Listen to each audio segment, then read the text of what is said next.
मोबाईलमुळे मुलीचा डोळा गेला. मुलांना मोबाईल पाहायला देणारे पालक सावधान. डॉक्टर काय म्हणाले पहा. शब्द ऐकताच हादराल. एक छोटासा प्रश्न आहे.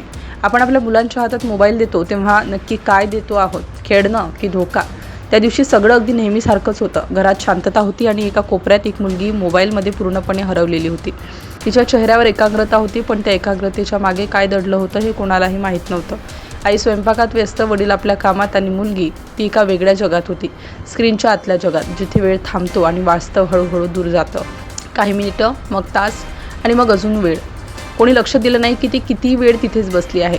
डोळे एकटक स्क्रीनवर. तिच्या डोळ्यात थोडी जळजळ सुरू झाली होती, पण तिने दुर्लक्ष केलं, कारण गेम जिंकणं महत्त्वाचं होतं.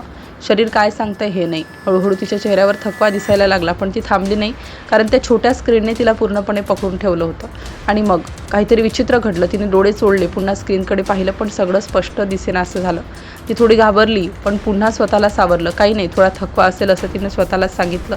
पण समस्या तिथेच थांबली नाही. काही क्षणातच तिला जाणवलं, एक डोळा नीट काम करत नाहीये. ती उठण्याचा प्रयत्न करते, पण संतुलन बिघडतं. आणि इथेच सुरुवात होते एका भयानक प्रसंगाची. आईने आवाज ऐकून धावत येताच तिला जे दिसलं ते आयुष्यभर विसरता येणार नव्हतं. मुलगी जमिनीवर, मोबाईल बाजूला आणि तिचा एक डोळा विचित्र स्थितीत. घरात घबराट उडाली. काही कळायच्या आत तिला रुग्णालयात नेण्यात आलं. डॉक्टरांनी तपासणी सुरू केली. आई वडील बाहेर. फक्त प्रश्न एकच, नेमकं काय झालं? काही वेळानंतर डॉक्टर बाहेर आले. त्यांच्या चेहऱ्यावरचं गांभीर्य सगळं काही सांगून जात होतं. तुमच्या मुलीने खूप वेळ मोबाईल वापरलाय का? हा पहिला प्रश्न होता. आई वडील थोडे गोंधळले, पण होकार दिला. आणि पुढचं वाक्य ऐकताच त्यांच्या पायाखालची जमीन सरकली. डॉक्टर म्हणाले, डोळ्यावर अत्यंत ताण आला आहे, परिस्थिती गंभीर आहे. त्या एका वाक्याने सगळं बदललं. त्या दिवशीचा तो प्रसंग थांबला नाही, कारण हे फक्त एका मुलीचं प्रकरण नव्हतं. अशाच प्रकारची दुसरी घटना. एक मुलगा गॅलरीत बसून मोबाईल गेम खेळत होता. तो इतका गुंतला होता की आजूबाजूचं काहीच भान नव्हतं.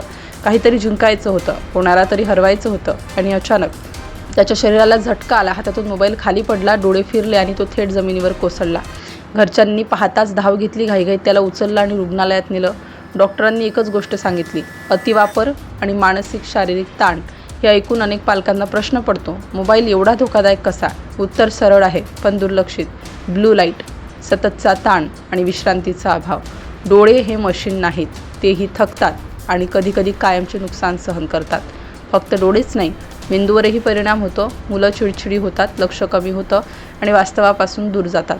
हिंसक गेम्स, आक्रमक वागणूक वाढवतात. एकटेपणा वाढतो आणि कुटुंबाशी संवाद कमी होतो. आणि सर्वात भयानक गोष्ट, पालकांना हे सगळं फार उशिरा कळतं. कारण सुरुवातीला सगळं नॉर्मल वाटतं. मोबाईल म्हणजे फक्त टाईमपास वाटतो, पण हळूहळू तो सवय बनतो आणि मग व्यसन. आणि व्यसन म्हणजे नियंत्रण सुटणं. जिथे थांबायचं कुठं हे कळत नाही. डॉक्टरांनी स्पष्ट सांगितलं, दररोज मर्यादित वेळच मोबाईल द्या. पण हा सल्ला किती जण पाळतात हा खरा प्रश्न आहे. मुलांना बाहेर खेळू द्या, पुस्तक वाचू द्या, लोकांमध्ये मिसळू द्या, कारण स्क्रीन त्यांना शांत ठेवते, पण आतून कमकुवत करते. आणि शेवटी त्या मुलीचं काय झालं? डॉक्टरांनी प्रयत्न केले, पण तिच्या डोळ्यांचं नुकसान गंभीर होतं. एक चूक आणि आयुष्यभराची शिक्षा. म्हणूनच हा फक्त व्हिडिओ नाही, हा इशारा आहे. आज जर आपण सावध नाही झालो तर उद्या खूप उशीर होईल. प्रश्न अजूनही तोच आहे, आपण मुलांना मोबाईल देतोय की धोका?